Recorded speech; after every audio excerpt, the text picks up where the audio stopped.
Yeah. Yeah. Mixing of the martial arts. The best kind. The best kind. Yes. When you take the martial arts and you put them in a blender and you push the button. It's puree these martial arts. What you get is delicious. It's delicious. I mean, depending on what you've chosen to watch today,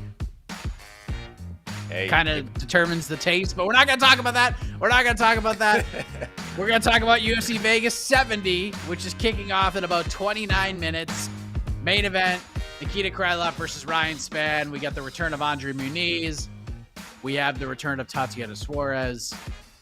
And a bunch of fights that are probably going to get finished before they go to the judges' scorecard. So, and we're here to talk to you all about those fights. It's the People's Pre-Fight Show. I am Mike Heck. Joining me as always, the baddest stash in MMA, Casey Leydon. What's up, man? What is up? What a beautiful Saturday afternoon wherever you're at. It is storming outside.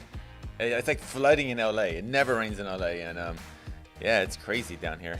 But I'm here. Yeah, I'm here. We are flooded here in South Carolina with pollen. Just so much of it. It's killing me. I have really bad seasonal allergies anyways. Pollen just puts it over the top. It is like a river of pollen where I live right now. It's horrible. But we fight through. We fight through and we come on the other side. And now we're here to answer your questions. That's what the People's Pre-Fight Show is all about. So send your questions in and we'll talk about them. We can talk about UFC Vegas 70. There's only a few, let's be honest, a few interesting storylines here. So if you have questions about other things as well, we can talk about those too. Yeah. Until the first fight's about to start. Until the first fight's about to start. Right, It's not starting yet, but when it does, we'll let you know.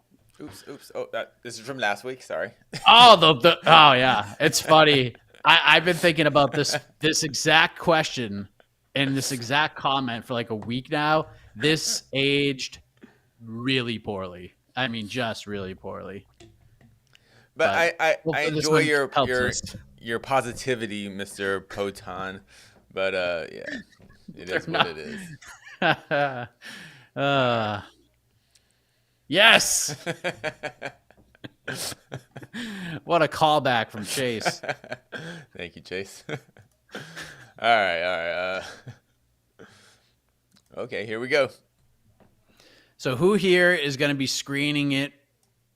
Who here is going to be screening it for Bellator's main card and UFC's prelims?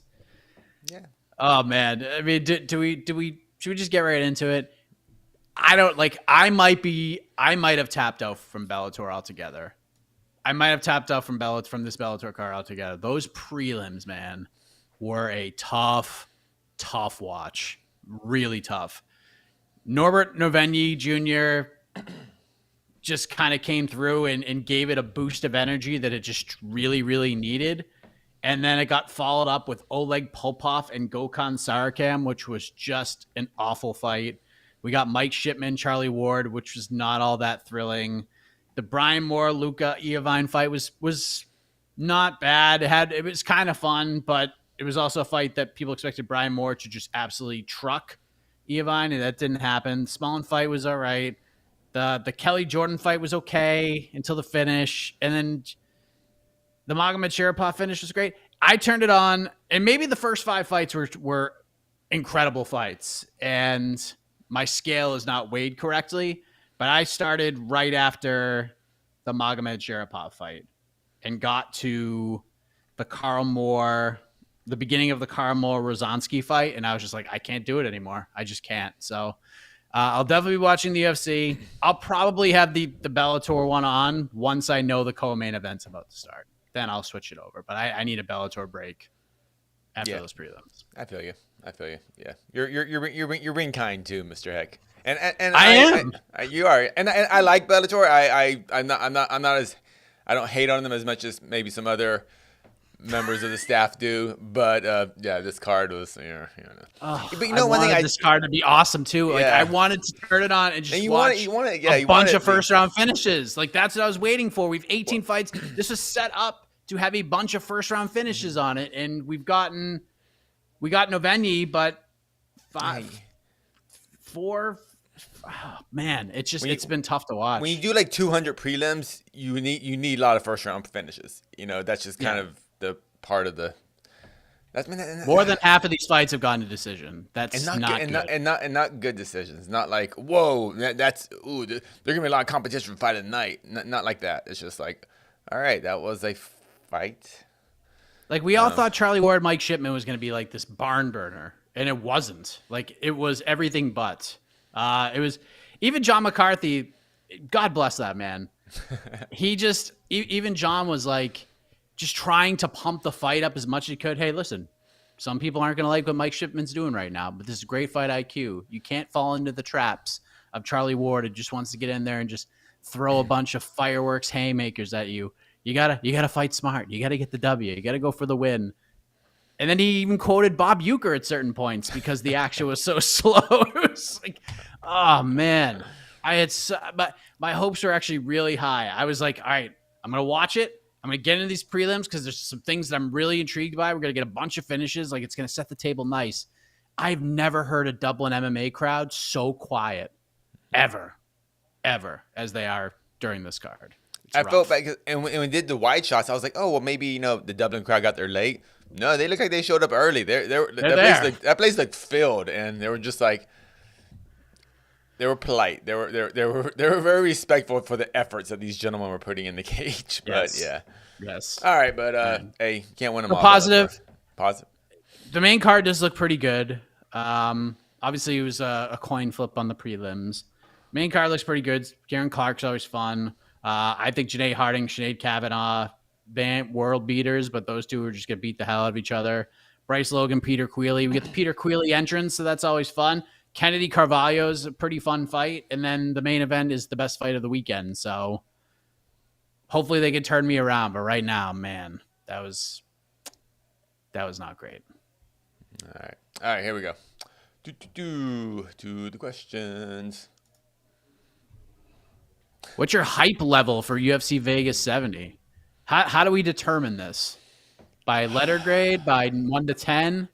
Like some sort of adjective to describe how we're feeling? I don't know. I don't know. You give me some criteria, I'll tell you my hype level. I don't know.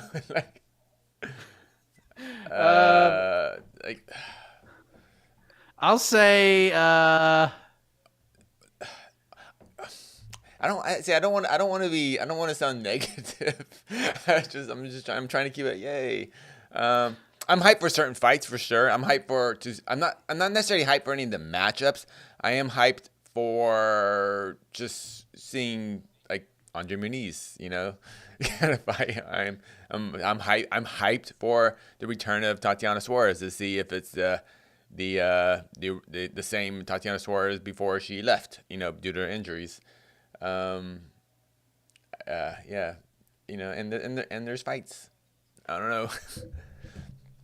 It's hard to keep this hype up week after week after week after week after week, especially when we have next week's card. And so I don't want to overhype myself up, and I have to save some of that hypeness for next week because next week is the card. So I think I have like the perfect comparison for this. So this was, I don't know, it was like 2011 or 2012. I bought my father Red Sox tickets for his birthday, and it was like for like an August or early September game. And this is the year that the Red Sox spent, just a floppity jillion dollars on free agents. They got Carl Crawford and it was the year after, Adrian Gonzalez, a whole bunch of other people. And the Sox just sucked that whole season. They were done. So when the trade deadline and all those deadlines came around, they just unloaded everybody. Like all the major names, anybody you would know, they just got rid of all of them. And it just happened to be the day before we went to the Red Sox game. So the game we were going to was the day after the Red Sox traded all of their big names. So I was still excited to go to a Red Sox game with my father. I was like, I don't care what team is on the field. Like, I'm excited to watch. There are certain players. The starting pitcher was an up-and-comer, so I was intrigued by that. And it was the experience of just like going to Fenway Park. But I wasn't like excited to watch the baseball game. I was just excited for the experience. And I kind of feel like that's where we're at right now. Like there are certain things that I'm looking forward to. Main event I'm intrigued by. Muniz, Tatiana Suarez. There's a couple prelim fighters, but yeah, this is if we're talking UFC Vegas 69 over here, UFC 285 over there, I'm like here. Okay. I mean, it's good. So our hype level. This is how we say it. I don't know if hype is the right word. Like I'm intrigued. I'm intrigued by some of the things. I like this card. I feel better on this show today than I felt last week. I have more promise for this card than last week's card. Overall, the card as a whole is definitely better than last week. But I was actually more quote unquote hyped for last week because of the main event. Just because I've been on the Aaron Blanchfield hype train for a bit. So I was like, all right, let's see if I was right.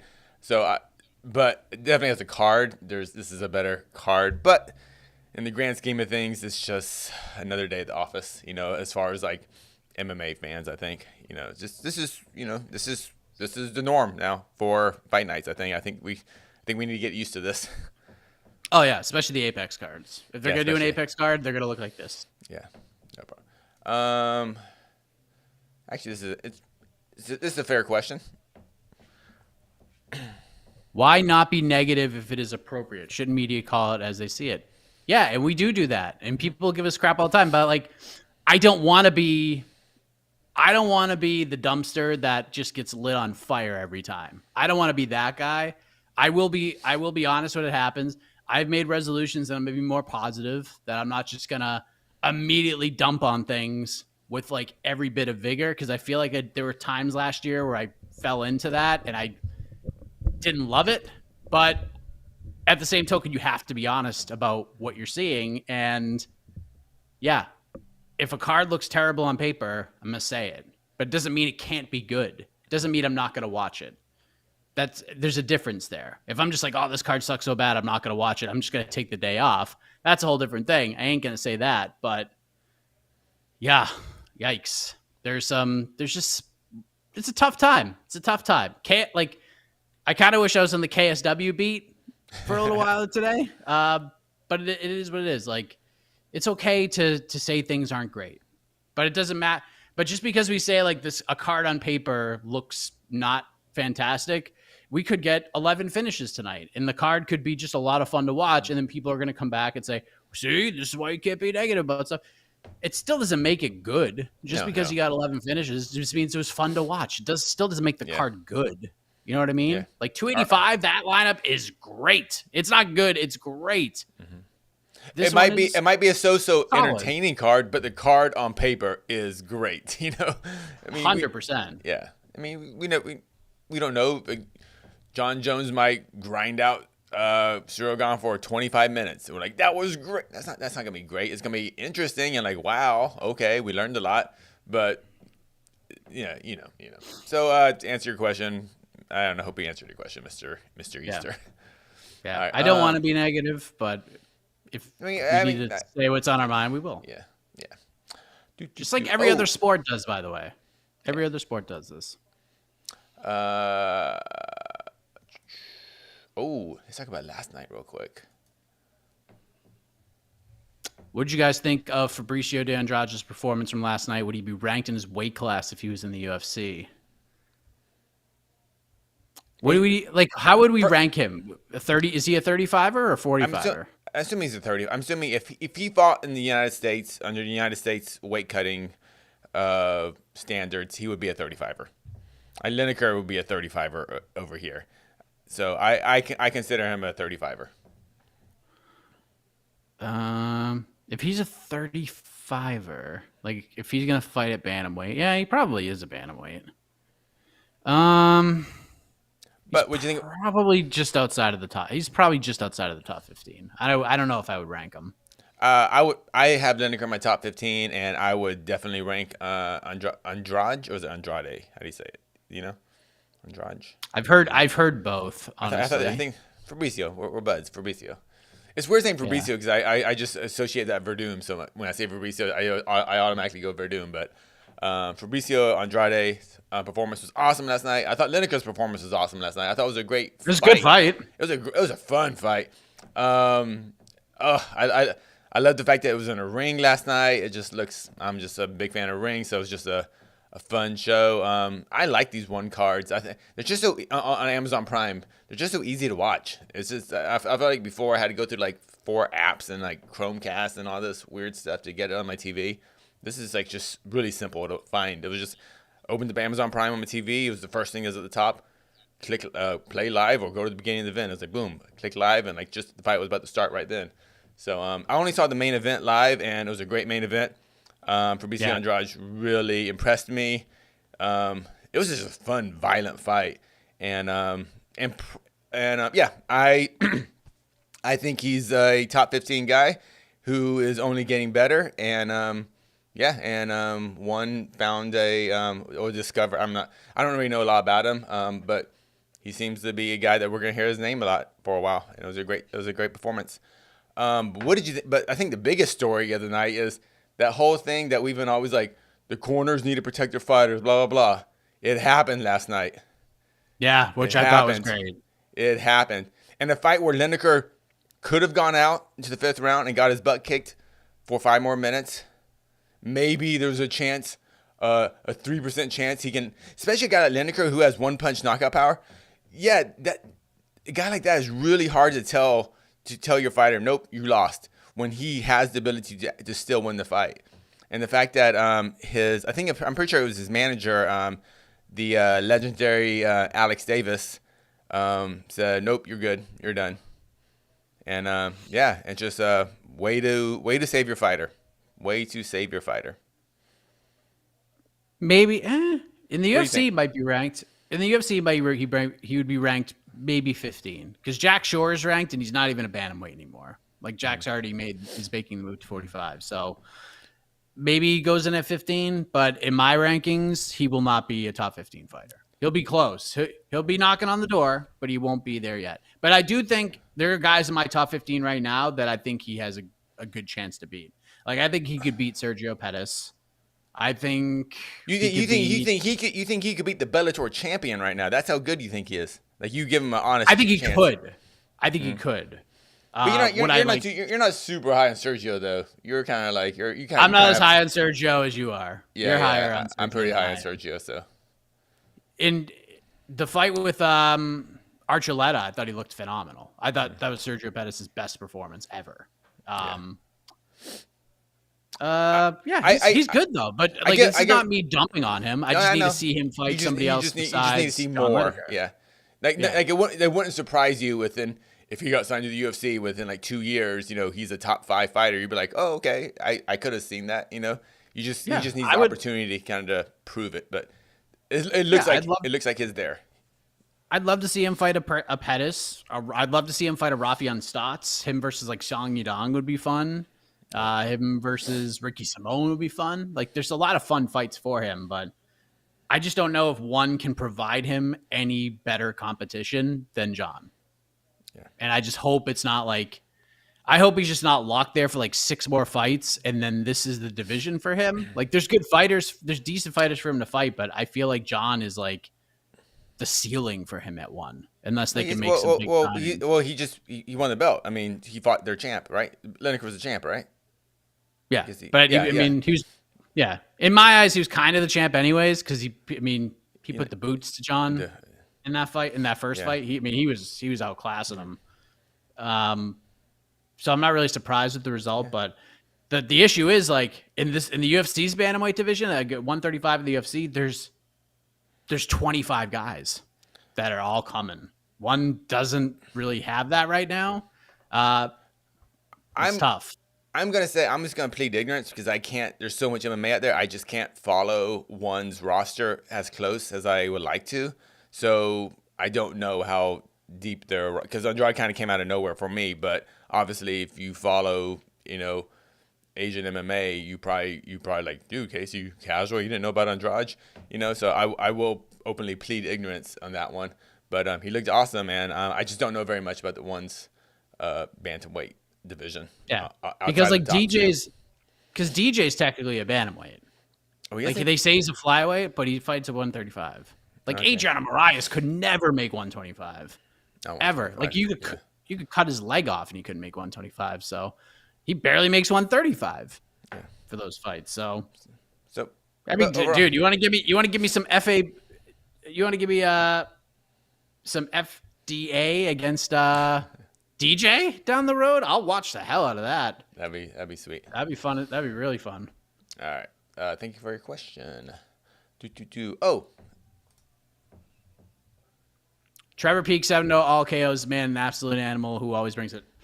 What do you know about Trevor Peak? I know nothing about him. He's all of those things. Trevor Peak is. I'm trying to think of like a UFC fighter that I could compare him to. I can't think of one off the top of my head. But this guy, I mean, he just gets after it. And he talks a lot and he like pumps the fans up. Like he's that dude. He's like Mr. Entertainment, but he also goes out there and wins all the time. All his fights are just super fun to watch. Like he just knocked out Kama Worthy like not that long ago. He got a knockout win in the Contender Series. He's just all of his fights have not gotten. I think the longest he's fought is 8 minutes and 2 seconds. Yeah, he just goes out there and just gets after it. He's gonna go get you. I mean, if you get him, he'll probably be all right with it. So, and this fight will be. And Eric Gonzalez in a lot of respects is kind of the same without the showmanship. Mm-hmm. So these two are just gonna. I mean, that fight is gonna be a lot of fun. Yeah, it's gonna be a lot of fun. There's no stakes at all, but it is going to be a fun fight. Yeah, well, no stakes in the grand scheme of things for Eric. I am very biased in this fight because I do train with Eric Gonzalez. You do? Pepper. Yeah, I like him. He's super cool. It kind of worries me because he's so nice in the gym. I'm like, yeah, it's like, dude, you're a vicious fighter. Why are you so nice? but this is a very important fight for him. He's had a 2-fight losing streak. He had he had real tough matchups in his first 2 UFC fights. But it's a bit of a must-win for him, unless it's a super exciting fight. But Eric's a super exciting fighter, so good luck to him. I didn't know very much about his opponent other than he had I think the Kama Worthy fight was probably the most noteworthy victory. The Kama Worthy, did he retire? I think he came back. Okay, I wasn't sure if that was the retirement or okay, whatever. But no, I think he fought. I think he fought again after that. When did he fight? It was recently. He fought again 2 months later at 247 FC Brawl in the Berg 14. Got a majority decision win. Then he retired. And I think he's coming back for a boxing match in March. So there you go. There's your Kama Worthy episode. Are you guys ready for Levitt's return title run? So I have to say, we do our MMA fighting picks for bragging rights and whatnot, and I think I did okay last week, but not great. I'm actually picking Victor Martinez to win this fight. I'm not confident. And even when for about a minute, I had Jordan Levitt selected, and I wasn't confident in that either, and I ultimately elected to switch to Victor Martinez. I don't know. And maybe Jordan has just improved leaps and bounds in the striking department, but he's great. I mean, Jordan's obviously he's great on the ground, but Victor's more experienced. He's been in spots. I mean, he trains with freaking Diego Fajeda, so I'm sure he's well versed in the tricks of the trade on the ground. Plus, he could strike really well, and he hits with a ton of power. So, yeah, I'm taking the slight dog here. But I am intrigued to see how Jordan bounces back from the Patty fight. Yeah, that was a big fight. I mean, there's if you fight Patty, if he would have won, then I felt like Levitt would have gotten the rub if he would have beaten Patty. Like he's the type of guy, but he lost and he got submitted right by Patty eventually. He did. Yeah, round 2. Yeah. So, I like Mr. Levitt. I love his personality. He's very different, and so good luck to him. But I really don't have any idea how the fight's gonna go.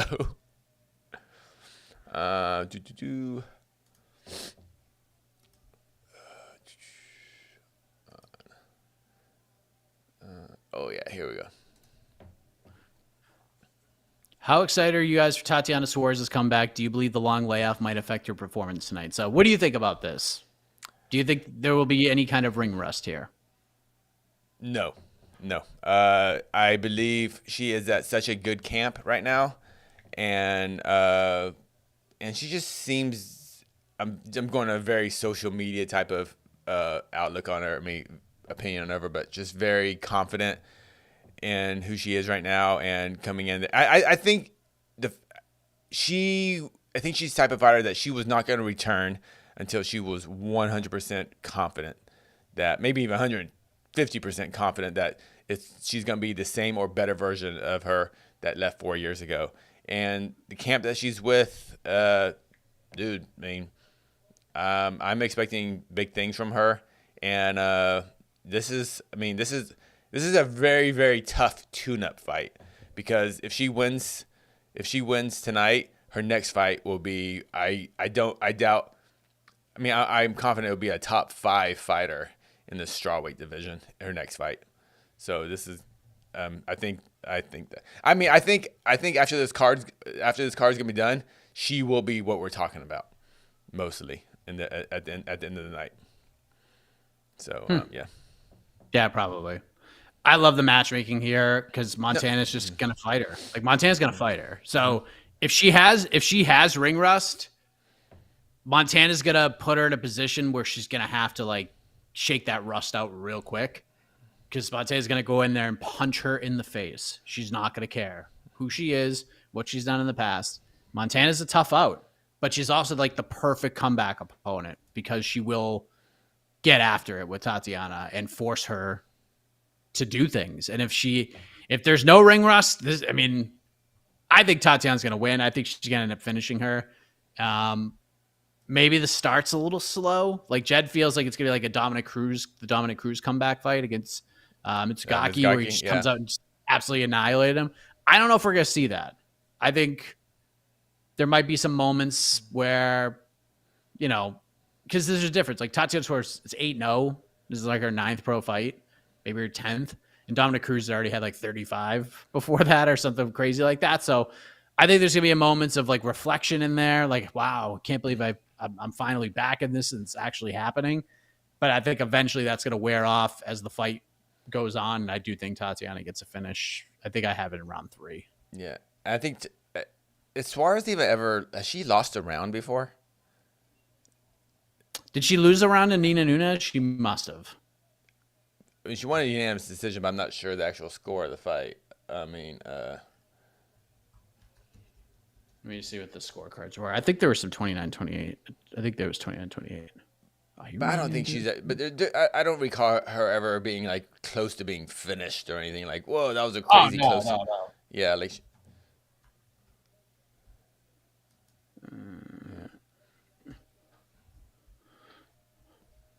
But I think, whatever. I think that fight's super exciting. Great matchmaking, and man, if De La Rosa can pull it off, whoo!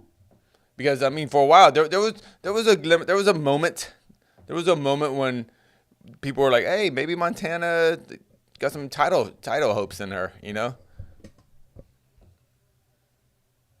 yeah, maybe, yeah. So if Montana can pull this off. But I think there was some 29-28s in there. Okay, now I'm curious. It should be. It's been so long, dude. So like, it's hard. Oh, wait a minute. Here we go. 29-28, 29-28, 29-28. All 3 judges scored round 3 for Nina Ansaroff at the time. Okay. Nina Nunes now. Nina Nunes. Okay. Yep. All right. But I remember coming out of that fight going, nah, but Suarez was the better fighter. It wasn't like, whoa, Nina's like took that last round, like she won the fight, pride rules. We knew something, like I came out of that fight thinking something's wrong. Oh yeah, because she was actually injured. Yeah, then too. Yeah, she had like a neck injury in that fight. Yeah, like she had a neck injury heading in, and it got tweaked like during that fight. And it just got worse and worse. Thank you for bringing that up. Okay, that was the story of that. Yeah, her saying, man, I couldn't do what I wanted to do because of her neck injury. Okay, now it's coming back to me. There you go. All right, that explains a lot. And Nina Nunes. Yeah, Nina Nunes is very tough too. I'm pretty confident she was a top 10 fighter at that time. Yeah, she had thyroid cancer diagnosis too. Like in 2020, like before the London Olympics, like this woman has gone through just so much, man. And I just want to say, Suarez and Patchy Mix are one of the cutest couples right now in mixed martial arts. I don't know if you follow them on social media. They're just they're fun. They're fun, man. I was like, oh, I never kind of saw that. I know Patchy, so I'm like, oh, good for Patchy. That's cute. Dude, Patchy's a problem now. Maybe you just needed to link up with the one. You know, once you find love, your life changes, and maybe that's what he found, and it's just enhanced his abilities even more so. I cannot wait for Patchy Stotts. I'm so hyped for that. Oh my god, that fight's so fun. Dude, and both of them are like having very fun shit talk on online. They're just kind of both trash talking each other, but kind of a fun way, like more like a basketball, playground type way. But it's great. It's great. Who do you think wins that fight right now? Like, if you had to pick right now, who are you picking? Patchy. I'm just super high on Patchy, and I am super high on Stotts. But then when I saw what Patchy did to homeboy, was it Magomed? What's his name? His last submission, like that. Magomedov, yeah. Yeah, Magomedov. I was like, ooh, Patchy's getting better. He is getting better. And he was so close to beating Archuleta, too, for the title. People, like, I know he faded at the end, but that was his first 5-round fight, and Archuleta is just like a cardio machine. That fight was like actually closer than when I remembered it. But when I kind of rewatched the highlights, I was like, oh, that fight was closer than what I thought it was.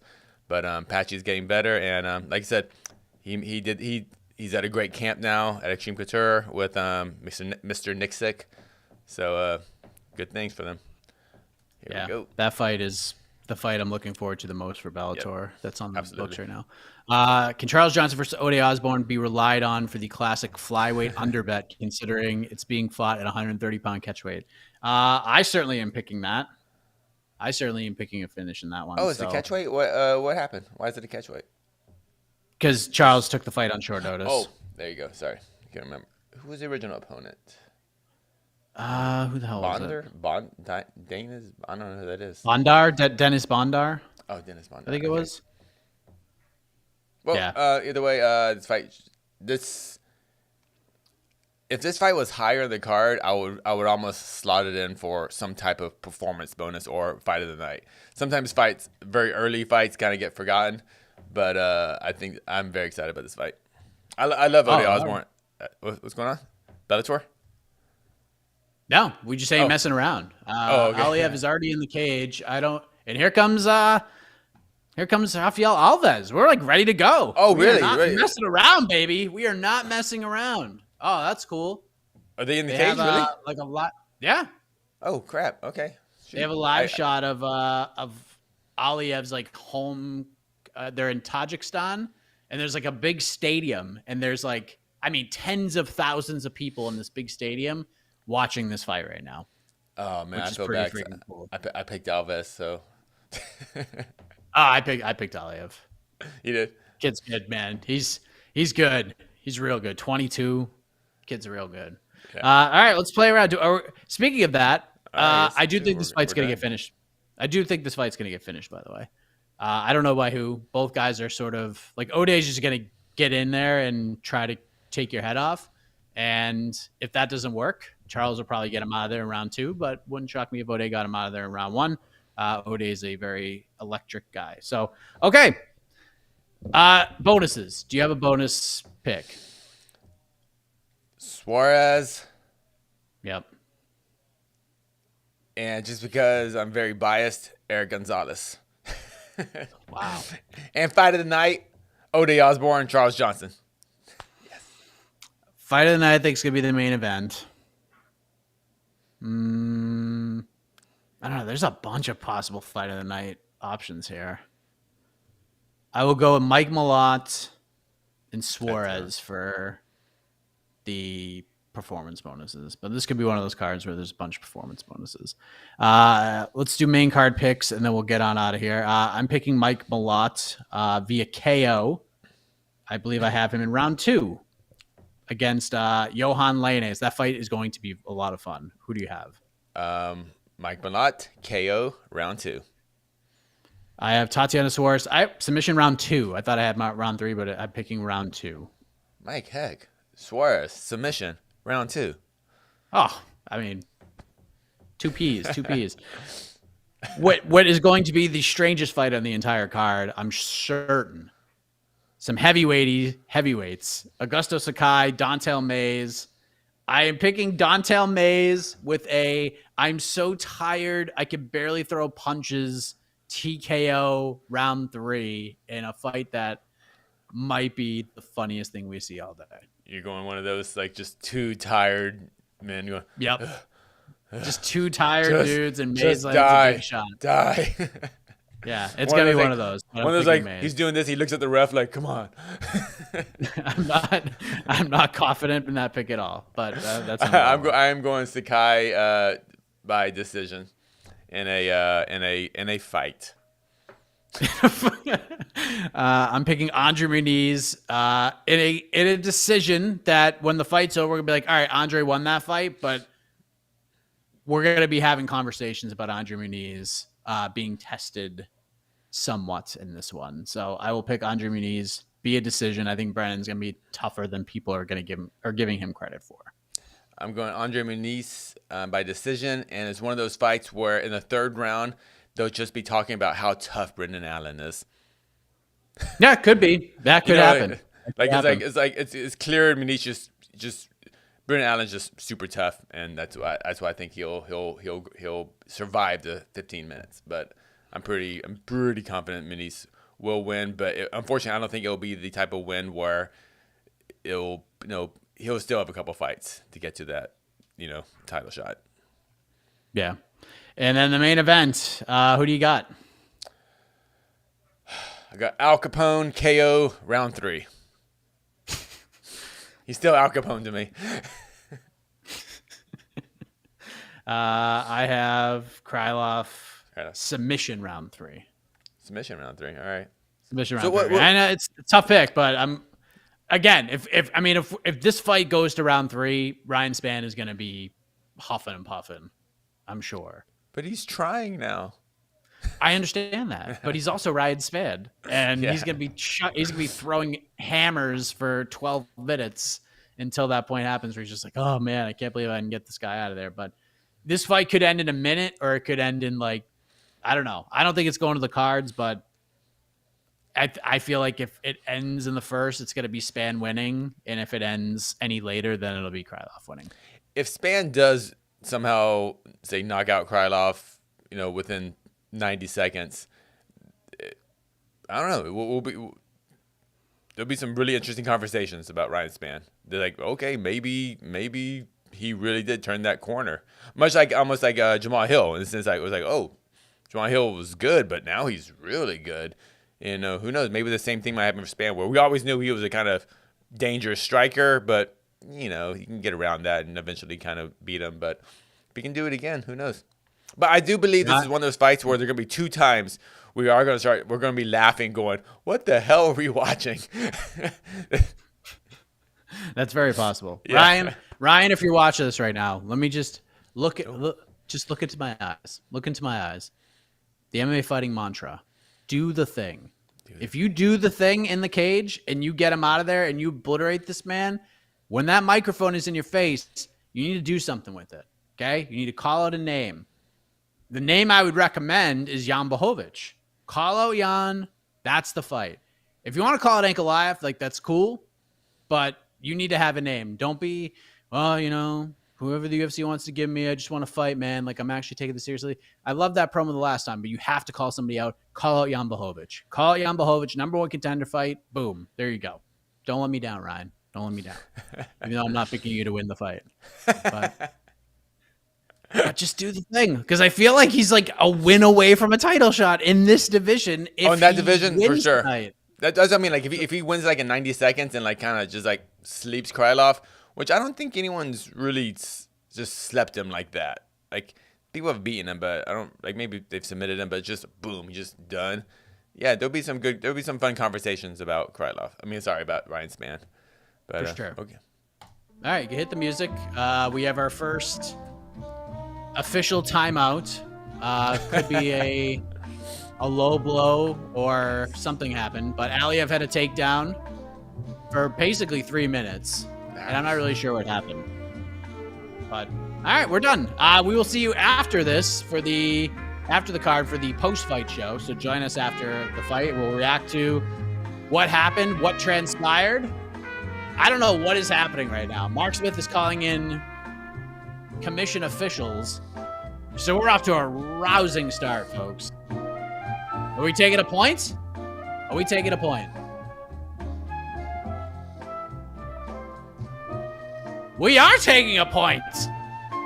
We already have our first point deduction. So it must have been it seems like it was a glove grab or something. Allie has no idea what's going on. All right, enjoy, everybody. We're off to a rambunctious start with UFC Vegas 70.